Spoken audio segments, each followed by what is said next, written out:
By now, you have probably heard of Mahmoud Khalil, the young former student of Columbia University and permanent resident of the United States who is also married to a US citizen, being snatched off the streets. And over many days, his lawyers were not able to get in contact with him. He still has no criminal charges against him, and he was moved across the country, landing finally in a for-profit prison in the state of Louisiana, all the way from New York City. The MAGA loyalists, including the House Speaker of the US Congress, are describing this as, quote, an aspiring young terrorist, a person who literally just led protests on a single campus in New York City a year ago during a wave of nationwide and global protests. This is happening simultaneously in a climate of mass deportations, and Trump arguing in the Supreme Court to end birthright citizenship, removing citizenship from tens of millions of Americans. Mahmoud's wife said that she was naive to believe that he would be left alone, that he would be safe from arrest just because the US Constitution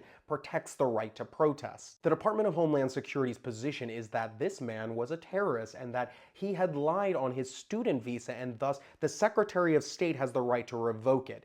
And it's important to make very, very, very clear at this point. This man is not currently on a student visa. He is a permanent, legal resident of the United States. There is no evidence that he was ever involved with terrorism. There is no evidence that he's even been charged with a crime as of yet. They've literally disappeared a man off the streets. And when someone has a green card, a permanent residency, an immigration judge decides this, not Marco Rubio, the Secretary of State. But to really understand how insane all of this is, you need to hear it from the Department of Homeland Security representative himself. So please listen to this until the end, because you will not understand how serious this is otherwise.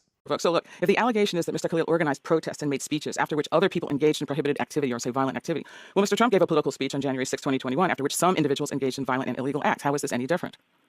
Yeah, well, like I said, President Trump's a citizen and president of the United States. This is a person that came in under a visa. And again, the Secretary of State at any point can take a look and evaluate that visa and decide if they want to revoke it. And he's a legal permanent resident. I have to keep insisting on it. He is a legal permanent resident. So what is the standard? Is any criticism of the Israeli government a deportable offense? Like I said, I think that at this point, when he was entered into the country on a student visa, at any point we can go through and evaluate what his status is. And the Secretary of State is any criticism of the United States government a deportable offense? Like I said, if you go through the process and you're a student and you're here on a visa and you go through at any point, is any criticism of the government a deportable offense? It's, like I said, as a student, he comes to the United States on a student visa, applies. Well, let me put it this way, Michelle. Imagine if he came in and filled out the form and said, I want a student visa. And they asked him, what are you going to do here? And he said, I'm going to go and protest. So is protest a deportable offense? We would never let him into the country. Is protesting a deportable offense?